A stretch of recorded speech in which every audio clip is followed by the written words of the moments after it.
Katie with Abundant Legacy, back with another video. And today I have a story for you, and it's most likely an encouraging story. I'll tell you this though, as I was reading this story, my eyes was like, boom, did that just say worms that won't die?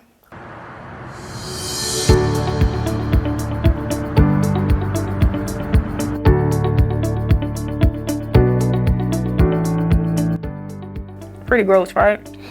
So I saw that, and it's like right before the story. So I'm going to read that, and you guys can go and dig up some more about it later.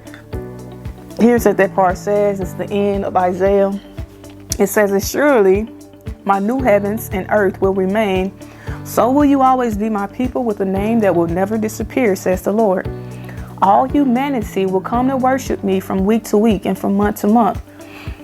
And as they go out, they will see the dead bodies of those who have rebelled against me. For the worms that devour them will never die, and the fire that burns them will never go out.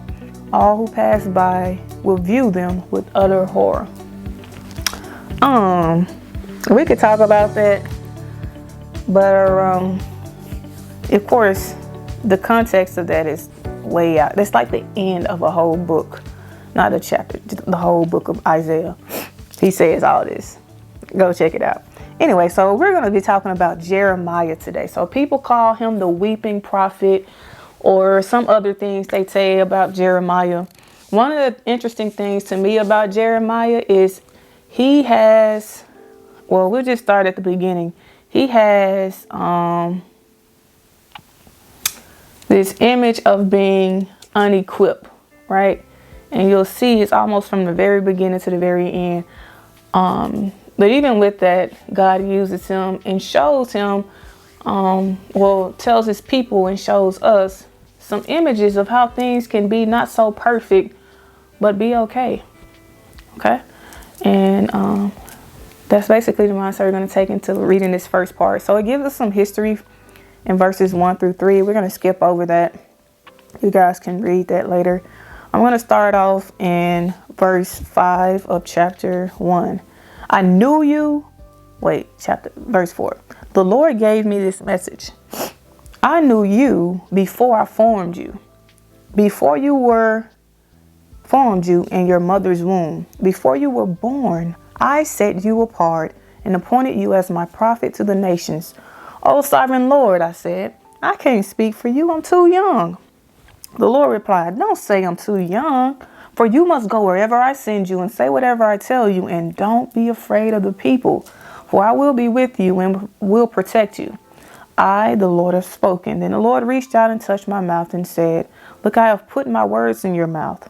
Today I appoint you to stand up against nations and kingdoms. Some you must uproot and tear down, destroy and overthrow. Others you must build up and plant." Then the Lord said to me, "Look, Jeremiah, what do you see?"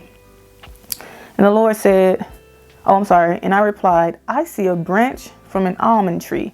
And the Lord said, "That's right. And it means that I am watching, and I will certainly carry out all of my plans." So when I first looked at that, I was like, what's up with this almond tree? Well, the word almond in that language, the historical language, the Hebrew language, the word almond sounded like the word watching. All right. So it's basically like he was saying, like, yo, like he was, that's cool, right? He's using a thing that sounds like the message he's trying to give to this man. And he uses it to motivate him and inspire him and let him know that he was with him. So some takeaways. One of the first takeaways that we can obviously see here is God forming this man in his mother's womb, and then actually telling him, "I knew you before you even entered into your mother's womb." All right. So we can make that personal. Like he knows us before we even enter the womb. So he knows us better than anybody. And then, so God knows us better than anybody. Right. And then he tells him not to be afraid because he's going to be with him to protect him. He tells him, don't be afraid of people. People will try to scare you. They will try to influence you out of what you know to be right, out of what you should, out of your peace in all things, if you allow them to. And he's telling him that there's an opportunity for that, but don't be afraid because I will be with you. So the second thing is don't be afraid God is with you. And then the third thing, sometimes we want to be super sweet about everything. And sometimes we're not supposed to be super sweet about everything, right? He tells them, hey, you have to pluck up some stuff, tear some stuff down, overthrow some stuff. And you have to build and plant some things as well. That's okay. So we can't be super sweet about everything. That doesn't mean we're out here being rude to everybody.